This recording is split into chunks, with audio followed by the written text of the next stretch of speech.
Philosophy estranges us from the familiar, not by supplying new information, but by inviting and provoking a new way of seeing. But, and here's the risk, once the familiar turns strange, it's never quite the same again. Self-knowledge is like lost innocence. However unsettling you find it, it can never be unthought or unknown.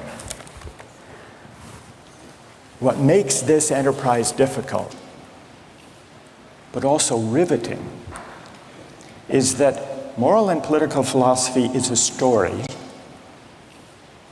and you don't know where the story will lead, but what you do know is that the story is about you.